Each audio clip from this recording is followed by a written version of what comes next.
From the moment I understood the weakness of my flesh, it disgusted me.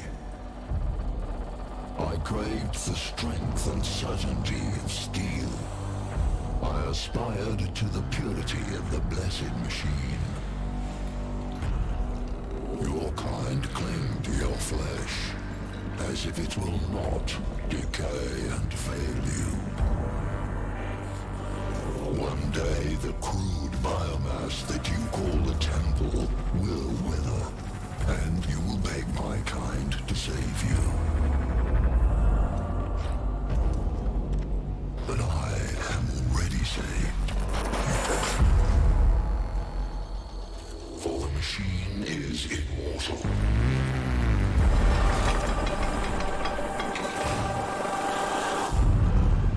Even in death, I serve the Omnisire.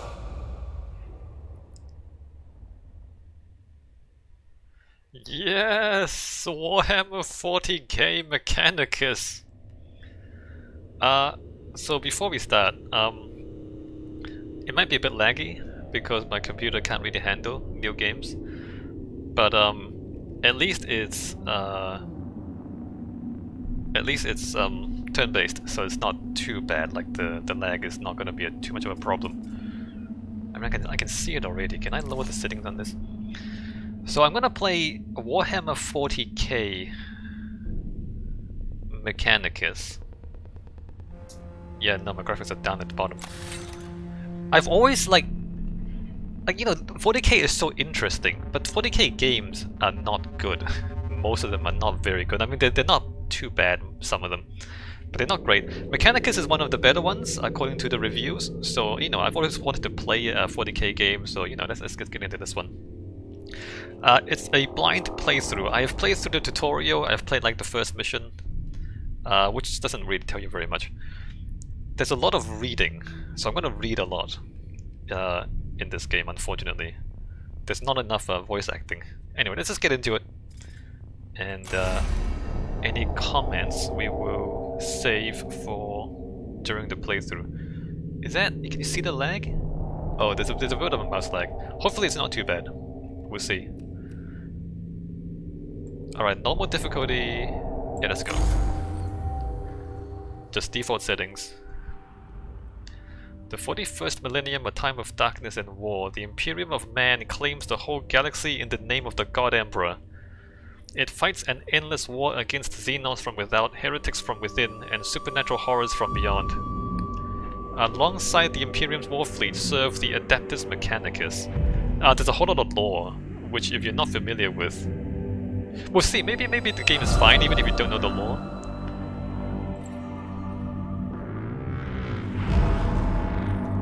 They are the tech priests of Mars, guardians and reclaimers of humanity's technology, ever searching for remnants of knowledge from man's glorious past, exploring the depths of the galaxy for worlds long lost to mankind. In the name of their machine god, they manufacture the Imperium war machines within gigantic foundries known as Forge Worlds. Gradually, the tech priests of the Adeptus Mechanicus shed their human weaknesses, replacing their limbs and organs with machinery that is both stronger and spiritually pure. Their leaders, the inscrutable Magi. Magi? Is it Magi or Magi? I'm gonna go. Let's go with Gi. Magi protect the Forge World and explore the furthest corners of the galaxy with their cohorts of Skitarii troops. Like, there's a whole lot of like jargon there, right? It is a time of warfare, tragedy, and portents of doom across this benighted galaxy. The Adeptus Mechanicus are one of mankind's last defenses against a new dark age, or perhaps they will be the ones to hasten its dawn.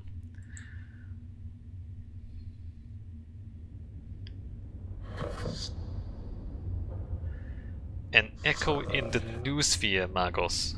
An old transmission lost in the warp and recovered only now. Yeah, there's a lot of reading. There's no voice acting. Is it worthy of our attention? The Great Divide torments the galaxy.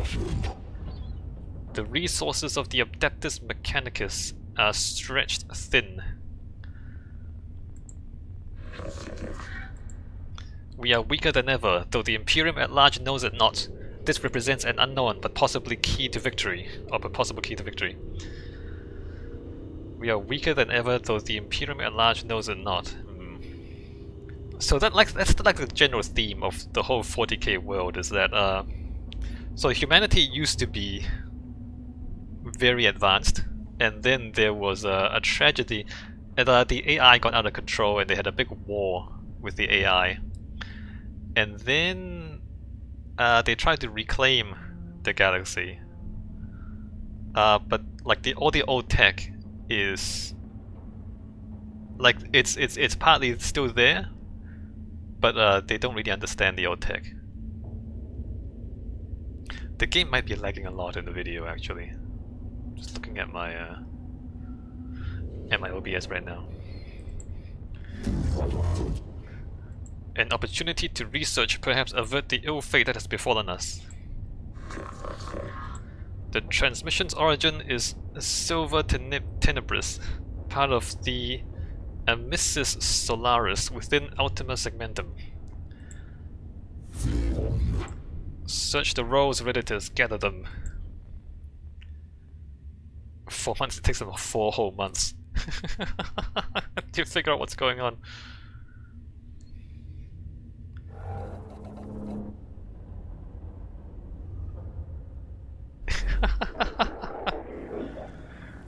Whoever finds this transmission and finds me here, give thanks that you will see what I have seen, but be wary, my fellow seekers of knowledge. Whatever lies beneath this world, I fear, I hope. I have awoken it.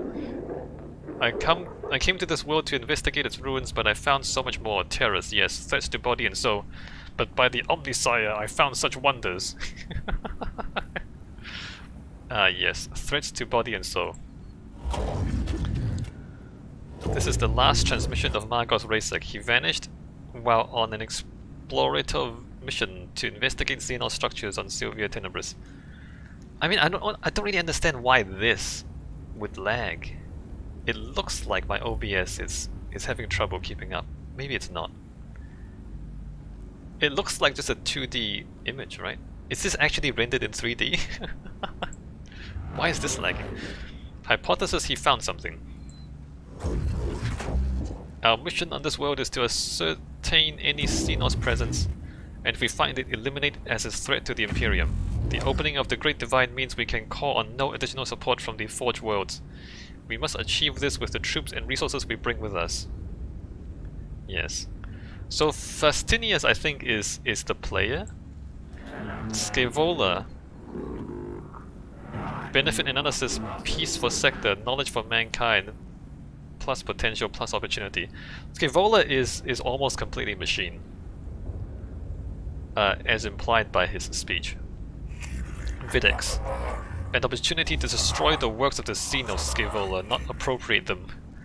Themyscrian manuscripts, verse 619. What the enemy built, let it be made asunder, for to us it will be as a house of sand and knives. So Videx is, he uses candles.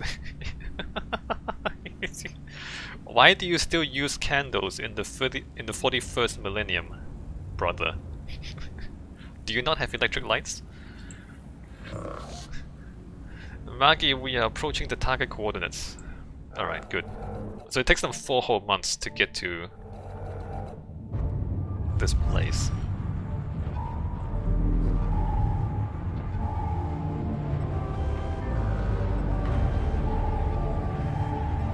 I can't keep up with all the text, but you can see it's not gone very well.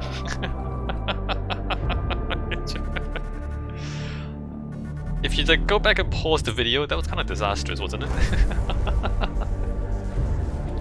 Oh god. Something that looks like this should not lag so much. I think they're using a whole lot of gratuitous effects. And look, this, we don't, oh come on, we don't need depth of field. Can we just turn off the depth? We can't turn off this, like, all this stuff that we don't need. So I was looking, like I was playing through the tutorial, testing the recording.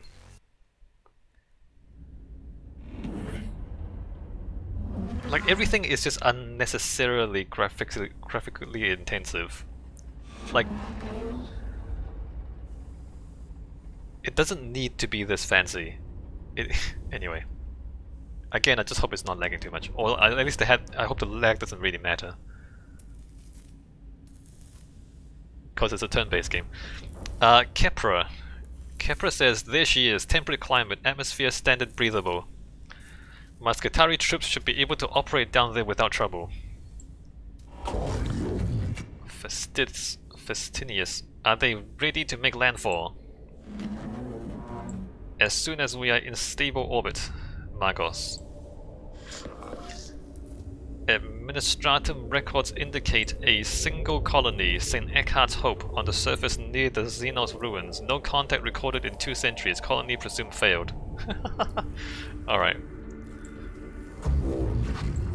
The Skitarii were deployed to the surface near the ruins along with a team of tech priests under my direct command. I shall monitor them from the command throne on board. Several skull redditors will serve as my eyes on the surface. We make landfall at once.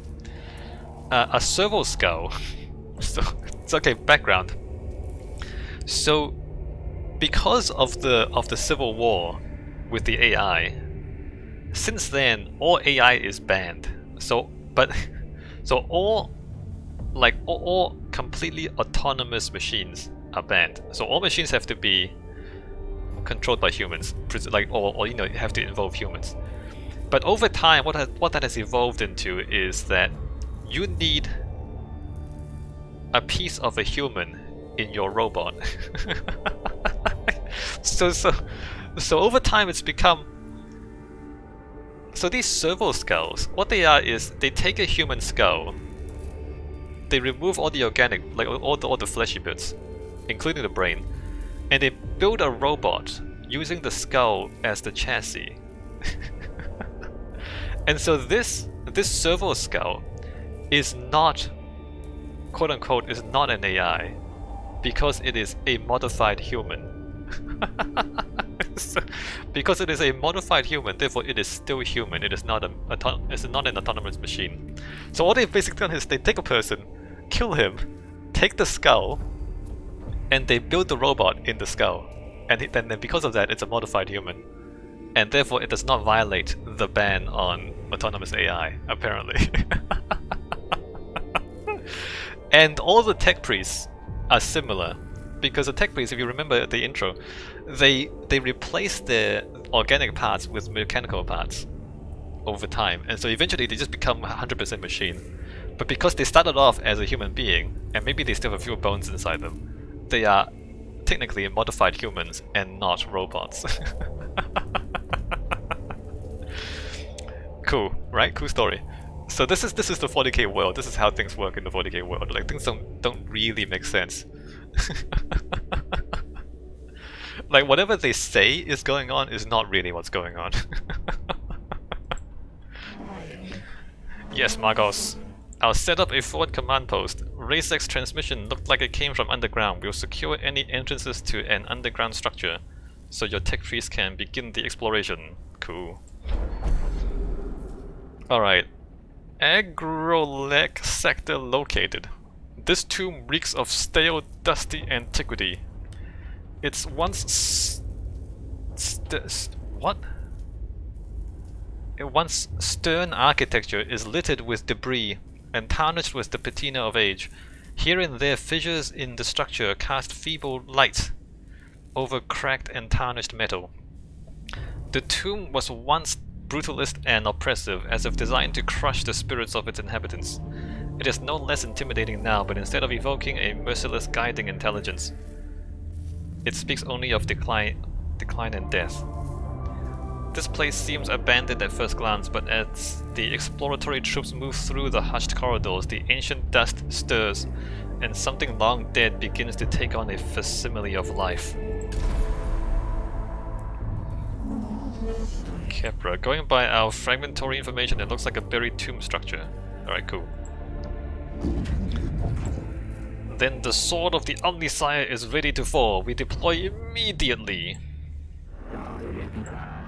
Let's secrets of this world equals 0.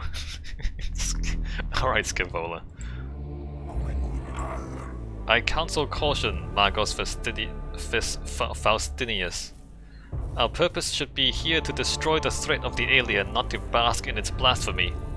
Aphorisms of the Logic Saint 7.91. In the presence of the Xenos lies the invisible miasma of corruption.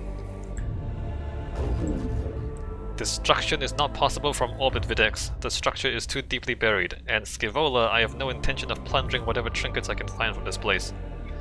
I mean... trinkets though. I like trinkets.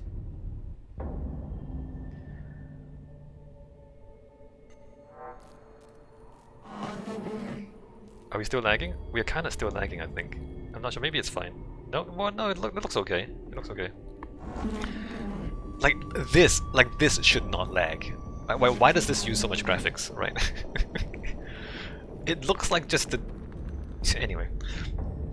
Kepra says, the Explorator unit of Tech Priest is inside the tomb and ready to proceed, Magos.